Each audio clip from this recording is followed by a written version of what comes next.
गूंज एकेडमिक में आपका स्वागत है। आज मैं आपको जवाहरलाल नेहरू गुट निरपेक्षता और उसके वर्तमान प्रासंगिकता के बारे में आपको बताऊंगा।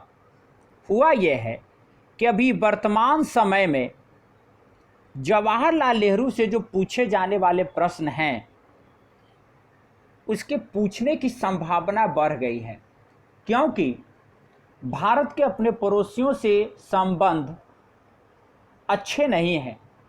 दूसरी तरफ पहले जो नीति थी कि साम्यवादी पक्ष और पूंजीवादी पक्ष दोनों से बराबर लाभ लिया जाए, वर्तमान सरकार में उस नीति में ढुलमुल रवैया दिख रहा है। वो पूंजीवादी पक्ष यानी अमेरिकी पक्ष की तरफ जाता हुआ दिखाई दे रहा है। तो वैसे में चाइना और नेपाल ने जिस तरीके से हमारे क्षेत्र पर अतिक्रमण किया है और उस क्षेत्र को अपना दिखा रहा है, तो क्या उस पर एक फिर से चर्चा करने की ज़रूरत हो गई है क्या? इन्हीं बिंदुओं को लेकर मैं इस मुद्दे को लेकर आपके सामने आया हूं, आपको समझाने का प्रयास करूंगा। चलिए उस पर बात शुरू करते हैं। भारत के प्रथम प्रधानमंत्री पंडित जवाहरलाल नेहरू द्वारा प्रतिपादन किए जाने के बाद से ही गुट निरपेक्षता भारत की विदेश नीति की आधारशिला रही है। याद रखिएगा, भारत की विदेश नीति की आधारशिला। गुट निरपेक्ष आंदोलन के संस्थापक सदस्य के रूप में भारत ने निरंतर यह सुनिश्चित करने का प्रयास किया है कि यह आंदोलन सहयोग और रचनात्मक कार्यकलापों के आधार पर आगे बढ़े, लेकिन 2016 की मीटिंग में वर्तमान राजग सरकार ने गुटनिरपेक्ष आंदोलन से दूरी बनाने का निर्णय किया। हुआ ये कि 2016 का जब गुटनिरपेक्ष सम्मेलन वेनेजुएला में स्थापित किया गया तो हमारे प्रधानमंत्री नरेंद्र मोदी वहां नहीं गए। यह बात इसलिए कही गई क्योंकि उस वर्ष होने वाले गुटनिरपेक्ष सम्मेलन में हिस्सा लेने के लिए भारतीय प्रधानमंत्री नहीं गए। 1961 में इस आंदोलन की स्थापना की बाद से यह दूसरी बार था कि कोई भारतीय प्रधानमंत्री सम्मेलन में नहीं गया। इससे पहले 1979 में कार्यवाहक प्रधानमंत्री चौधरी चरण सिंह ने गुटनिरपेक्ष आंदोलन की बैठक में हिस्सा नहीं लिया था। यह सही है कि समय और परिस्थिति के अनुसार नीतियों में बदलाव जरूरी है। हाँ, क्यों नहीं, इस पर हमें चर्चा जरूर करनी चाहिए कि 1961 की परिस्थिति में और आज की परिस्थिति में अंतर है। लेकिन यदि बदलाव के पीछे सही तथ्य और तर्क नहीं हो तो सवाल भी उठते हैं, और इसीलिए वर्तमान सरकार पर यह सवाल उठे। सरकार के इस फैसले के पीछे माने जा रहे 3 कारणों में पहला यह कहा जा रहा है कि राजग सरकार वर्षों से सरकार दर सरकार चली आ रही नीतियों की समीक्षा कर यह जानने की कोशिश कर रही है कि इससे देश को क्या लाभ हुआ। संभव है कि गुटनिरपेक्ष सम्मेलन के लिए भारत सरकार ने जो फैसला किया है वह इसी समीक्षा रिपोर्ट पर आधारित हो।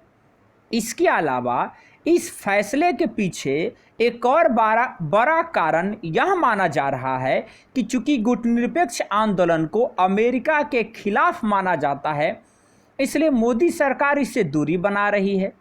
गौरतलब है कि प्रधानमंत्री बनने के बाद से नरेंद्र मोदी ने अमेरिका के साथ भारत के संबंध सुधारने की बहुत पहले की हैं। इस क्रम में रूस जैसे पारंपरिक मित्र को किनारे कर दिया गया है। किसको किनारे कर दिया गया है? रूस जैसे पारंपरिक मित्र को। लेकिन इधर जिस तरीके से रूस के साथ दोबारा जब इधर बातचीत शुरू हुई है और S-400 मिसाइल, एंटी मिसाइल जो खरीदने की बातचीत चल रही है, उससे लगता है कि फिर से संबंध अच्छे हो सकते हैं। मोदी के बैठक में नहीं जाने का तीसरा कारण यह है कि बैठक अमेरिका के दुश्मन देश माने जाने वाले वेनेजुएला में आयोजित की गई थी। चौथा कारण जो कि दबे स्वरों में बताया जा रहा है वह यह है कि मोदी नेहरू द्वारा स्थापित विदेश नीति को बदलकर अपने द्वारा स्थापित नीतियां लाना चाहते हैं। मोदी के प्रधानमंत्री बनने के बाद यह गुटनिरपेक्ष आंदोलन की पहली बैठक थी। कौन सी बैठक? 2016 वाली। इसमें नहीं जाने का फैसला कर उन्होंने अंतर्राष्ट्रीय राजनीति पर निगाह रखने वाले समीक्षकों का काम और बढ़ा दिया। इस सम्मेलन में निश्चित रूप से भारतीय प्रधानमंत्री की अनुपस्थिति को लेकर अटकलों का दौर रहा। भाजपा सूत्रों की माने तो कुछ वरिष्ठ नेता भी सरकार के इस फैसले से हैरान हैं, क्योंकि बतौर प्रधानमंत्री अटल बिहारी वाजपेयी ने भी गुटनिरपेक्ष आंदोलन की 2 बैठकों में भाग लिया था। गौरतलब है कि उस साल भारत के उपराष्ट्रपति हामिद अंसारी ने देश का प्रतिनिधित्व किया, यानी हामिद अंसारी भारत की तरफ से उस गुटनिरपेक्ष सम्मेलन के बैठक में गए थे। माना जा रहा है कि राजग सरकार देश की छवि संतुलन बैठाकर चलने वाले देश से बदलकर अगवा ताकत के रूप में करना चाहती है, और ये एक अच्छी बात भी है। लेकिन मेरा मानना है कि गुटनिरपेक्ष नीति का सम्मान करते हुए भी ऐसा किया जा सकता है। माना जाता है कि अमेरिका और तत्कालीन सोवियत संघ के बीच शीत युद्ध के समय स्थापित गुटनिरपेक्ष आंदोलन की आज की उभरती विश्व व्यवस्था में बड़ी भूमिका है।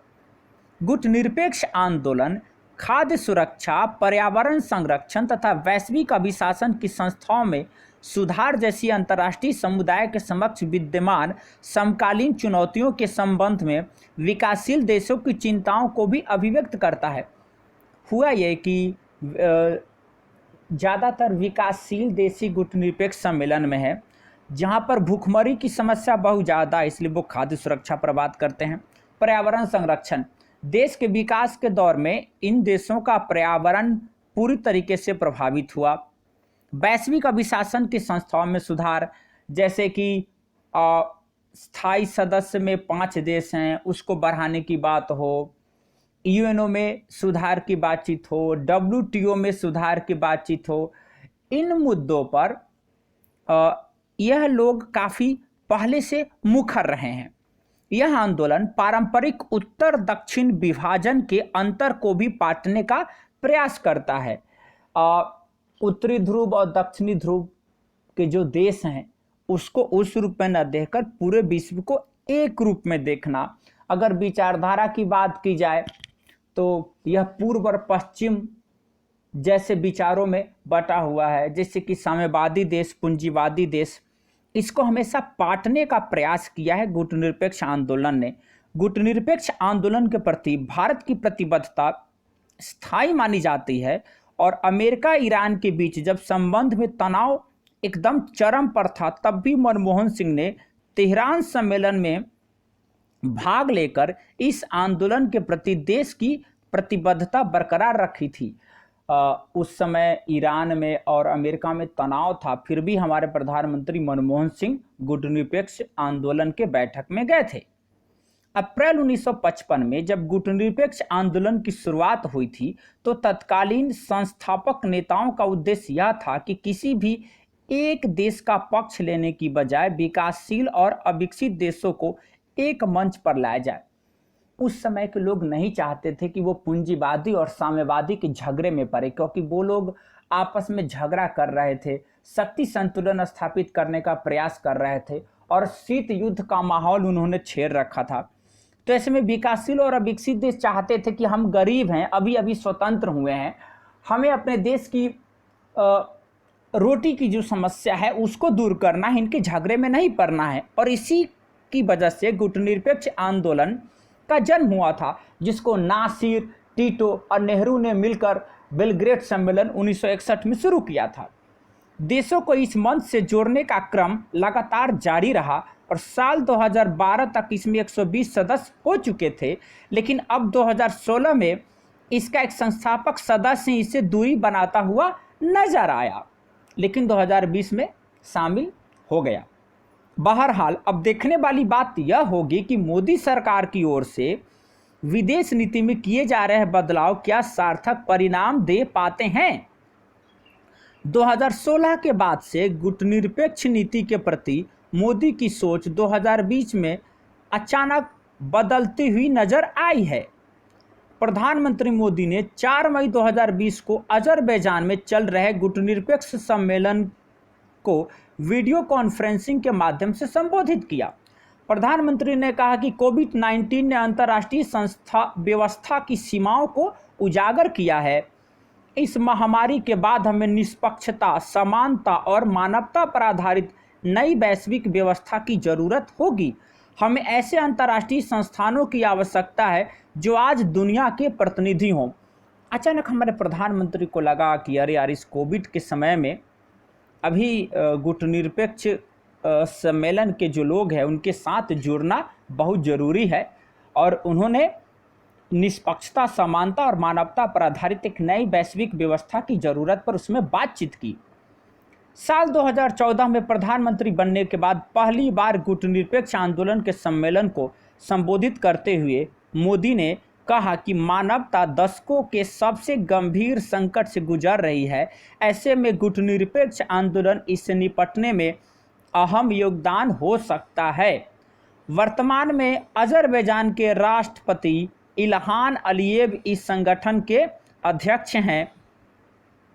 इल्हान अलीयेव नाम दुनिया के लगभग 120 देशों का संगठन है।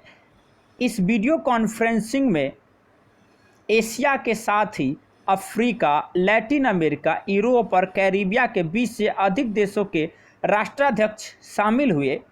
सम्मेलन को संयुक्त राष्ट्र महासभा के अध्यक्ष और विश्व स्वास्थ्य संगठन के प्रमुख समेत कई राष्ट्राध्यक्षों ने भी संबोधित किया। तो क्या अब इस समझा जाए कि प्रधानमंत्री मोदी ने अपनी नीतियों की समीक्षा की है और उन्हें गुटनिरपेक्ष आंदोलन की नीति ने पुनः प्रेरित किया है? अब ये तो आने वाला समय ही बताएगा कि वर्तमान सरकार ने उस नीति का अनुकरण किया है या उसका निरादर किया है। लेकिन जितना मुझे समझ में आ रहा है कि 2020 में हमारे प्रधानमंत्री मोदी उसमें शामिल हुए हैं, तो उनको कहीं ना कहीं गुटनिरपेक्ष की जो बैठक है और गुटनिरपेक्ष नीति जो आज तक चली आ रही है उसकी प्रासंगिकता कहीं ना कहीं उनको समझ में आई है। वो भले ही कांग्रेस पर हमलावर होते रहे हैं, लेकिन उनको इस आंदोलन की जो बुनियाद है उसकी उनको समझ है। इसमें मैंने भाजपा शब्द का प्रयोग किया। तो आप लोग अगर ये प्रश्न पूछा जाता है तो मेंस में लिखते वक्त इस तरह से बचिएगा, भाजपा शब्द का उपयोग आप नहीं कीजिएगा। मैंने समझाने के लिए लिखा है। मुझे लगता है कि अगर ये मैं नहीं लिखता तो शायद मैं आपको नहीं समझा पाता। देखिए, मैंने एक सरसरी निगाह में आपको बताने का प्रयास किया है। अगर आपको कुछ कमी नज़र आए तो मुझे बताइएगा, तो इसको और अच्छा करने का मैं प्रयास करूंगा। वैसे मैंने सिर्फ इसको वर्तमान प्रासंगिकता से जोड़ा है, पीछे की नीतियों पर बहुत ज़्यादा मैंने चर्चा नहीं की है, उसके सिर्फ प्रमुख सिद्धांत आपके सामने रखे हैं। अगर आपसे यहाँ प्रश्न पूछा जाता है और आपने इसको अच्छे से अध्ययन किया है तो इसके कुछ भी पॉइंट अगर आपको याद रह जाते हैं तो आपकी प्रश्न की लेखनी को यह शानदार कर देगा। मिलते हैं किसी अन्य वीडियो में। जय हिंद, जय भारत।